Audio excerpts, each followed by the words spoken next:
We interrupt regular programming at the request of the National Weather Service to activate the North Central Texas Emergency Alert System. The National Weather Service in Fort Worth has issued a flash flood warning for northwestern Dallas County and Tarrant County until 2:15 this afternoon. At 11:16 a.m., Doppler radar and automated rain gauges indicated thunderstorms producing heavy rain across the warned area.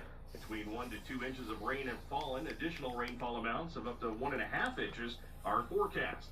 Flash flooding is expected. The National Weather Service in Fort Worth has issued a flash flood warning for northwestern Dallas County and Tarrant County until 2:15 this afternoon.